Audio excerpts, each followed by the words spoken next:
দেখো আমি যে দিদিভাইয়ের ভিডিও প্রত্যেকদিন দেখি, প্রত্যেকদিন একজন নন্দিনী মল্লিক দিদিভাই চলে আসবেন কামঙ্গা স্টেজ।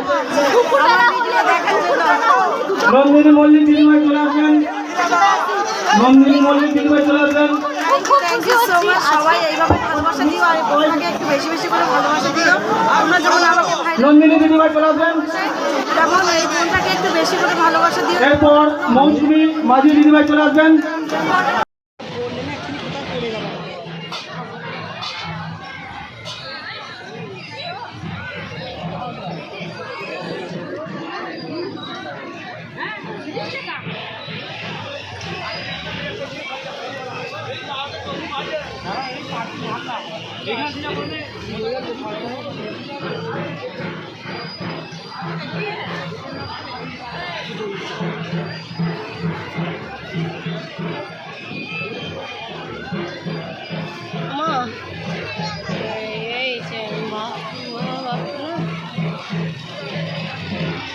আমি শ্রাবণী চলে এসেছি তোমাদের সামনে একটি নতুন ব্লগ নিয়ে। বড়দেরকে প্রণাম, ছোটদেরকে ভালোবাসা, বন্ধুদেরকে শুভেচ্ছা জানিয়ে আমি একটি সকালের ভিডিও শেয়ার করছি তোমাদের সঙ্গে। দেখো আমি দৈনন্দিন জীবন হয়তো তোমাদের সামনে তুলে ধরতে পারি না, কিন্তু মাঝে মাঝে চেষ্টা করি তোমাদেরকে তুলে ধরার। কিন্তু তোমাদের অনেকের কমেন্ট ছিল, দিদি ভাই তুমি তো শর্ট ভিডিও বানাও, নাচের ভিডিও বানাও, কিন্তু তুমি যদি ব্লগ ভিডিও বানাও আমরা খুব খুশি হব। কিন্তু আমার যেহেতু দুটো ছোট ছোট বাচ্চা আছে আর আমার মানে ক্যামেরাম্যান নেই পিছনে ক্যামেরা করে দেওয়ার মতো, তাই আমি যেটুকু স্ট্যান্ড দিয়ে করি সেটুকুই তোমাদের সাথে শেয়ার করি। তোমরা অনেকেও জানতে চেয়েছিলে, তাই আমি তোমাদেরকে এই কথাগুলো বললাম। তো দেখো এই ফুলগুলোকে তোমরা কেউ কি চিনতে পারছো? আশা করি সকলেই চিনতে পারছো, কারণ সকলের বাড়িতেই এরকম ফুল হয়। দেখো সকাল সকাল ওঠার পর ঘুম থেকে আমি যেটা করি, দেখো আমি সকালবেলায় উঠে এই মন্দিরে দর্শনটা একটু করি।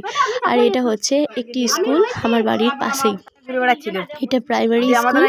তো অনেক সুন্দর লাগে যখন সূর্যটা ওঠে, তারপর জানালাটা খুলে যখন ওই স্কুলটা আর দিকে তাকিয়ে থাকি, অনেক গাছ, সমস্ত কিছু দেখতে আমার খুব ভালো লাগে। তো প্রচণ্ড ভালোবাসা নিয়ে তোমাদের কাছে এলাম। তোমরা প্লিজ কেউ ভালোবাসাটা ভয় লাগছে, আমার ভয় লাগছে। ঘরে যাবি তবে যাও চাপো। ভোর ভোর উঠে চলে গেছিলাম এই যে ঝিঙা, এই যে শসা, এগুলো তুলতে। আর এদিকে দেখো ব্যাগের মধ্যে আছে পাকা শসা, এগুলো আর এগুলো কি বলতো খেরো। আর এই যে এক বস্তা শসা, আর এই যে দেখো শসা দেখতে পেয়েছো, আর এটা কিন্তু পুরো বস্তা অনুযায়ী শসা চিনি, দেখতে পেয়েছো।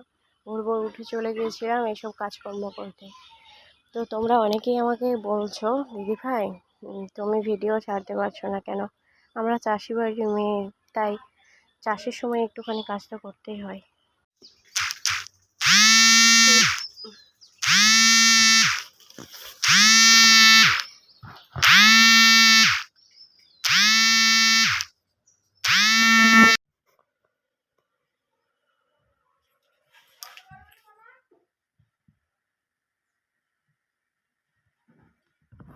Hi friends, good evening. তোমরা কেমন আছো? আশা করি সকল আছো। Good morning friends. দেখো সকাল হয়ে গেছে। সকালে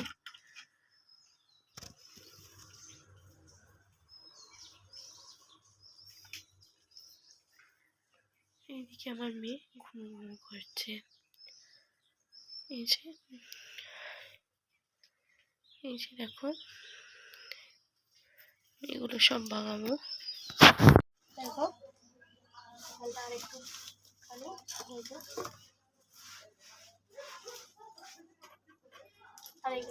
এগুলো আমার খুবই ভালো লাগে, প্রচণ্ড ভালো লাগে। দেখতে পাচ্ছ এই মন্দিরটি হচ্ছে দুর্গা মন্দির, আমার বাড়ির পাশেই রয়েছে। আর এই স্কুলটা আরও ভালো লাগে। দেখো সোনাও কিন্তু ঘুমাচ্ছে, আমার গোলু সোনা না যখন ঘুমাই তখনই আমি কিন্তু ভিডিওটা বানাতে পারি, নচেত আমি কিন্তু ভিডিওটা আনতে পারি না তোমাদের সামনে, কিছু দেখাতে পারি না, কারণ ও উঠে গেলেও স্ট্যান্ডটা লড়িয়ে দেয়। এরকম সমস্যা প্রতিটি ব্লগারের হয়, কারণ বাচ্চা যাদের হয় আছে, বাচ্চার মা যারা, তাদের বিশেষ করে হয় এই সমস্যাটা। তো দেখো, সকাল সকাল ওঠার পর, ঘুম থেকে ওঠার পর আমার বাচ্চাদেরকে খাওয়ানো সমস্ত কিছু হয়ে গেছে। সেটা তোমরা পুরো ব্লগটা দেখতে থাকো, তাহলেই বুঝতে পারবে। দেখো, আমি কিন্তু এখন আমার ঠাকুর ঘরটি পরিষ্কার করছি। আমার এই যে ঠাকুর ঘরটা, ছোট্ট একটা ঠাকুর ঘর, কারণ ছোট্ট পরিবার তো, তাই ছোট্ট একটা ঠাকুর ঘর। আর ঠাকুর ঘরটা পরিষ্কার করতে আমার খুব ভালো লাগে। এই যে ঠাকুরগুলো দেখছো না, এই ঠাকুরগুলো বিভিন্ন জায়গা থেকে আনা, মানে আমার অনেক স্বপ্ন থেকে বলতে পারো। আমার শখ একটা, বাইরে কোথাও ঘুরতে গেলে কিছু ঠাকুর কিনবো। যেমন এই বাবা মহাদেবটা আমি হচ্ছে সদরঘাট মেলা থেকে নিয়েছিলাম। আমার খুব খুব পছন্দ ছিল, মনে ধরেছিল যেটা আমার মনে ধরে সেটা কিন্তু আমি নিয়েই ফেলি, সে ঠাকুর হোক কিংবা যাই হোক। দেখো, কিন্তু আমার ঠাকুর কেনার শখটা একটু বেশি। আমাদের এটা আর কি, মানে অনেকের জানার ইচ্ছে থাকে যে দিদিভাইয়ের কী কী ভালো লাগে, তো এটা আমার ভালো লাগার মধ্যে পড়ছে। আর এই যে গোপুসোনাকে দেখতে পাচ্ছ, একটা গোপুসোনা রয়েছে। সেই গোপুসোনাকে আনার পরই না, আমার যে প্রথম মেয়ে বেবি, সে তখন হয়েছিল। ওই গোপুসোনাকে আমার বাড়িতে যখন উপরে, দোতলার উপরে ছিল, ওই গোপুসোনাকে কেউ হয়তো ফেলে দিয়েছিল কিংবা যাই হোক, আমি তুলে এনেছিলাম ওই গোপুসোনাকে। যখন থেকে আনি তখন থেকে 1 মাস 2 মাস পর থেকে না খুশির খবর শুনতে পাই। আমি ভাবলাম এই কথাটা তোমাদের সাথে শেয়ার করলে হয়তো অনেক ভালো হবে, তাই তোমাদের সাথেও শেয়ার করলাম। দেখো, ঠাকুরঘর পরিষ্কার করতে করতে না অনেকটা দেরি হয়ে যায়, তার জন্য রান্নাবান্না চাপাতে অনেক লেট হয়। আর যেদিন রান্নাবান্না থাকে না, সেদিন যদি ঠাকুরঘর পরিষ্কার করি তো সেরকম কিছু হয় না। আর যেহেতু আজকে রান্নাবান্নার সমস্ত কিছু আছে, কিন্তু ঘরটা পরিষ্কার হয়েছে। ঘরটা আমি যখন বাপের বাড়ি থেকে এসেছিলাম তখন রুমটা ওয়াশ করেছিলাম, কিন্তু বেসিক্যালি এই ঠাকুর ঘরটা পরিষ্কার করিনি। আর এখন আমি ঠাকুর ঘরটা পরিষ্কার করি না। আর দেখো কত সুন্দর লাগছে। আর এই যে বাবা ভোলানাথের পাশেই রেখেছি আমার দেবী দুর্গাকে, মাকে, যে মা আমার সব স্বপ্ন পূরণ করছে, আস্তে আস্তে হয়তো করবে। হয়তো আমার পরীক্ষা নিচ্ছে অনেক, কিন্তু ঠিক পূরণ হবে। বাবা বজরংবলীকে তোমরা দেখতে পাবে সবার উপরে, কারণ বাবা বজরংবলী অনেক অনেক ভক্ত। আমি খুব ভালোবাসি বাবা বজরংবলীকে। সব ঠাকুরকেই ভালোবাসি, কোনো ঠাকুরকে বলবো না যে ভালোবাসি না। যেহেতু আমি হচ্ছি হিন্দু, তো সব ঠাকুরের পুজো পাঠ করতে আমার খুব ভালো লাগে। তো দেখো, আস্তে আস্তে কিন্তু আমি এগুলো সাজিয়ে নিচ্ছি, খুব সুন্দর করে সাজিয়ে নেব। সাজিয়ে নেওয়ার পর তোমাদের সাথে চলে আসবো কিছু নতুনভাবে ভিডিও। দেখতে পাচ্ছ এই যে আমার ঠাকুর ঘরে 4টি তাক আছে, মানে যে তাকগুলোতে 2টো তাকের মধ্যে আমি রেখেছি ঠাকুর, আর 2টো তাকে এমনি ফাঁকা থাকে, কিছু রাখিনি। আর ফ্রিজের ওপরে ঠাকুর রাখতে নেই, কিন্তু আমি যখন বিয়ে হয়ে যাওয়ার পর গিয়েছিলাম তোমার দাদার বাড়িতে, তখন দেখেছিলাম, দাদার বাড়ি বলা ভুল, এখন ওটা আমার বাড়ি। যখন আমার বাড়িতে আমি গিয়েছিলাম বিয়ের পর, তখন দেখেছিলাম এই ফ্রিজের ওপরে না ঠাকুর রাখতো। আমি তখন খুব বলেছিলাম, ঠাকুর মানে এই যে মা বাবার পিকচারগুলো, এগুলো সব রেখেছিল এখানে। আমি বলেছিলাম না, ফ্রিজের ওপরে রাখা ঠিক নয়, ফ্রিজের ওপরে এঁটো কাটা সবজি সমস্ত কিছু থাকে, তার জন্য আমরা ওখানে রাখি না। তাই এই তাকটা পরিষ্কার করে আমি গুছিয়ে রুমটাকে ঠিক মতো করে আমার মনের মতো করে বানিয়ে নিয়ে নিজের মতো করে রেখেছিলাম। আর এই যে জিনিসপত্র দেখছো, এগুলো সব আমার বাচ্চার। আর এত জিনিসপত্র রয়েছে না, এই যে বাপের বাড়ি থেকে আসলে সবসময় আর হয়ে ওঠে না ব্যাগগুলো একবারে গোছানো, তাই একটা ব্যাগ তো রয়েই গেছে, গোছানো হয়নি। আর এই যে দেখো, বালতিগুলোর মধ্যে না আমার বাচ্চার সব খাবার আছে, সব খাবারগুলো না আমার গরু সোনা যা যে খাই আর কি, খাবার জিনিস সমস্ত কিছু এই বালতিগুলোর মধ্যে ভরে ভরে রাখলে আমার খুঁজতে খুব সুবিধা হয়। আর তার জন্য খাটের নিচের মধ্যে রাখি, তো খাটের নিচে যখন থাকে, আর তার জন্য আমাকে একটু পোছার সময় বাগানে যখন আমি পরিষ্কার করি তখন একটু তুলে তুলে করতে হয়। দেখো, এদিকে সাধারণত বন্ধ করে দিচ্ছি, কারণ স্কুলে ছেলেরা চলে এসেছে আর আমার পড়াশোনা ঘুমাচ্ছে।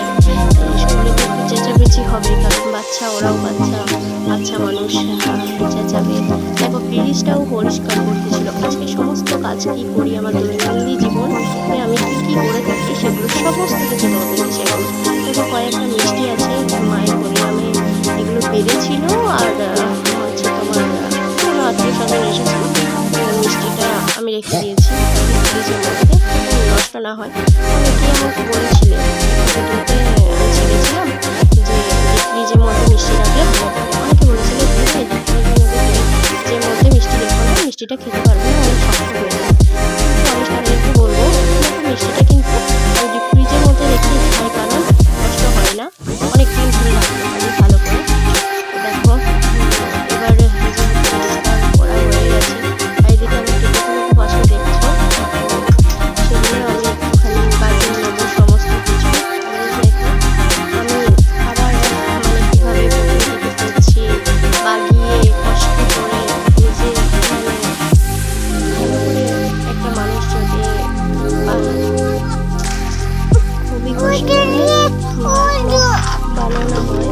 তো দেখো এই যে আমাদের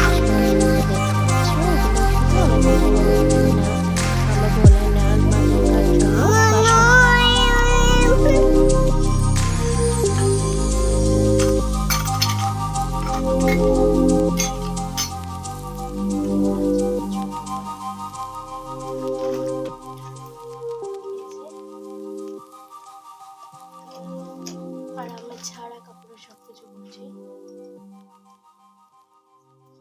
বেরও করা যাচ্ছে না। এই যে মহাদেবের এই ঘরটার মধ্যে জল দিলে, এই যে এভাবে মাথার মধ্যে এটা থাকে, এর মধ্যে জল দিলে ভালো হয়। তো যেভাবে আজকে তোমাদেরকে ঠাকুর পরিষ্কার করা দেখাবো, আমার ঠাকুরঘর পরিষ্কার করা দেখাবো। এটা আমার রুমের ঠাকুর, আমি এটা রুমেতেই রেখেছি।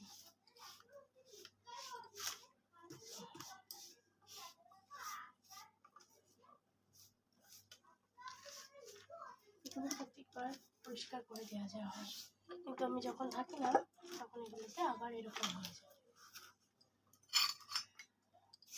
তো এগুলো ছাড়া কাপড়ে যেভাবে করতে হয়, সেই জন্য বিশেষভাবে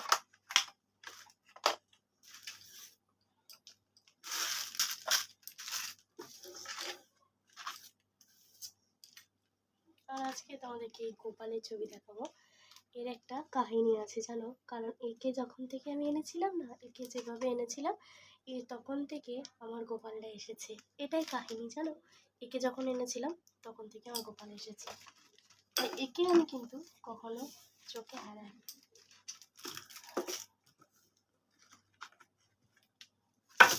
আর এই যে শিব ভগবান চন্দ্রের বড় গীতা দেখতে পেয়েছ, আর আমি বজরংবলী কবি বড় একটা ফেমাস ভক্ত।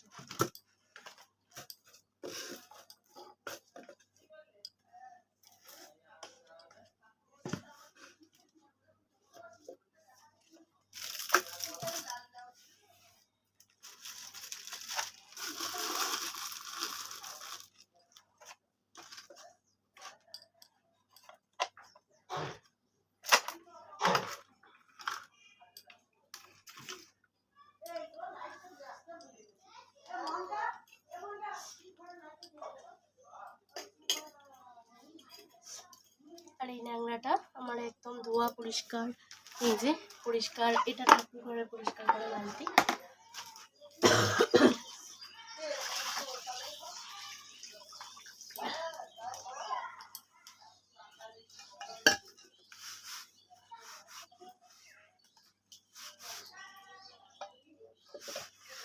ঠাকুর যেভাবে পরিষ্কার করবো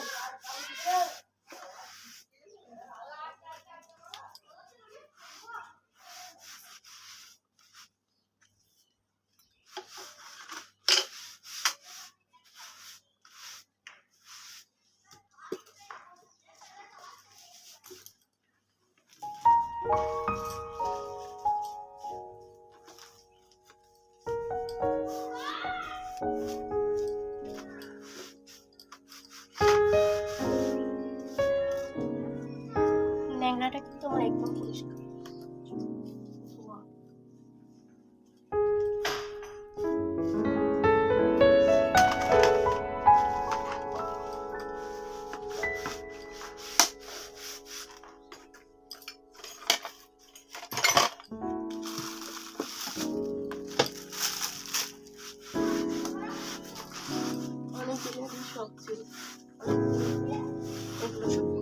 পরিচ্ছন্ন করা যায় না, অনেক দিন হয়েছে।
আজকে কিন্তু সোমবার, আজকে সোমবার বলেই মহাদেবের এত যত্ন।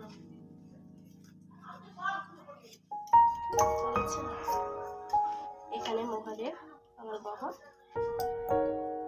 আজকে সোমবার, আজকে সোমবারের দিনে এখনো আমি আমার কাছে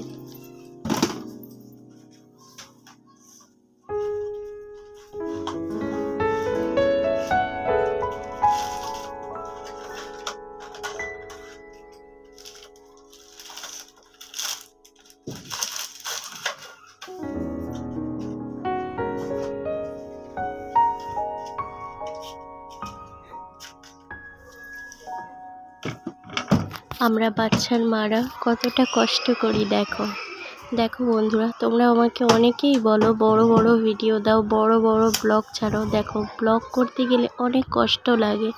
আমাকে হয়তো শর্ট ভিডিওতেও দেখো, কিন্তু শর্ট ভিডিওতেও কষ্ট হয়। শর্ট ভিডিওতে কষ্ট হয় না তা নয়, অনেকটা পরিশ্রম দিয়ে করতে হয়। দেখো আমার সোনাই ঘুমাইছে, তারপরে আমাকে ঠাকুর করতে হচ্ছে। তোমরা একটু আগেই দেখবে আমি ঠাকুর ঘরটাও কিন্তু ও ঘুমানোর সময় বাগাতে পারি। ও যতক্ষণ ঘুমায় ততক্ষণ আমার কাজকর্ম হয়। যখন ও উঠে যায় তখন কিন্তু আমি কিচ্ছু করতে পারি না, না খাওয়া, না স্নান, না কিচ্ছু কাজ, বাড়ির রান্না সমস্ত কিছু কিন্তু অফ থাকে। কারণ বাচ্চা নিয়ে কাজ করলে এটাই একটা অসুবিধা। বাচ্চার মাদের যে কী ফেস করতে হয় সেটা শুধু তারাই জানে। মা যারা যারা হয়েছে তারাই বোঝে মা হওয়ার কষ্টটা কী। মাকে সব সহ্য করতে হয়। মা যখন খাবার নিয়ে বসে তখনই ঠিক বাচ্চার যেগুলো অবারন্ত থাকে সেগুলোই ঠিক পায়। যখন দেখবে তুমি এক মুঠো ভাত নিয়ে বসেছ তখনই তোমার বাচ্চা উঠে গেছে। খাবার কিন্তু ফেলে রেখে তোমার মেয়েকে লক্ষ্য করতে হবে। এরকম আমার সাথে কিন্তু ঘটেছে। আমি যখনই খেতে বসেছি আমার বাচ্চা কী করতো, আমার সোনা মাটা, আমার গোলু সোনা তখন ঠিক টয়লেট পেত। আর আমার খুব কষ্ট হতো, কষ্ট সামলেও ওকে টয়লেট করানোর পর আমি ঠিক খেয়ে নিতাম। এটাকেই বলে মা। মা অনেক কষ্ট করে জানো। আমি বুঝতাম না, আমার মা বলতো তুই মা হ তারপর বুঝবি। আমি বলতাম যখন পড়তে বসতে কিংবা কোনো একটা কাজ করতে বলতো, আমি যখন বলতাম পারবো না, আমি এটা পারবো না, তখন আমার মা ঠিক বলতো দাঁড়া দাঁড়া এখন কিছু করে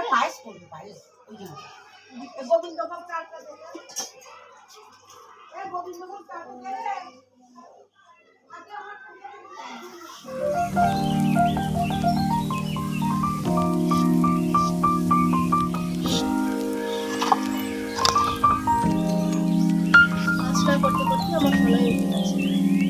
ঠিক আছে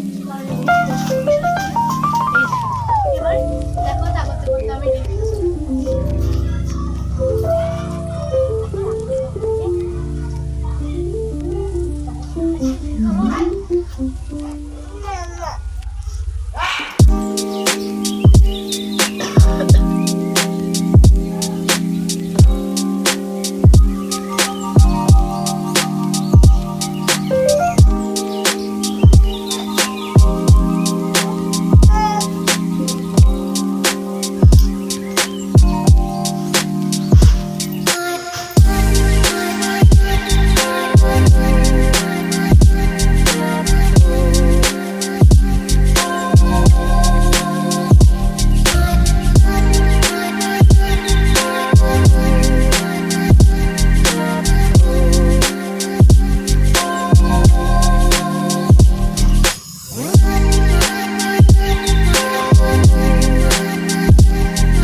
চলে এসেছি।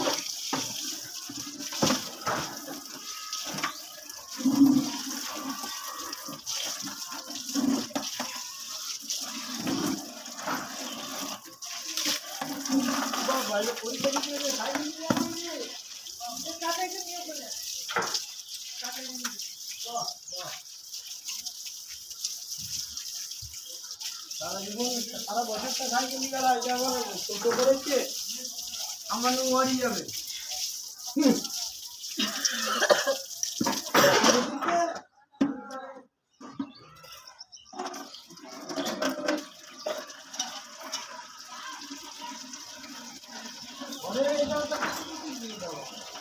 দুবার খেতে যাবো, খেতে দিতে হবে।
বেডশিট পাতা হয়ে গেছে। আর আমি তখন দেখলে বিছানাটা কীভাবে ছিল, দেখো রুমটা এভাবে ঠিক এভাবে রেখেছি, সমস্ত কিছু নর্মাল। আলনাটা গোছানো হয়নি। এদিকে দেখো মেয়ে কী করছে, খেলা করছে, দেখেছো। বেডশিটটা পেতে নিলাম, এটা তোমাদের সাথে শেয়ার করা হলো না। তো মোটামুটি পুরো কাজটাই কমপ্লিট।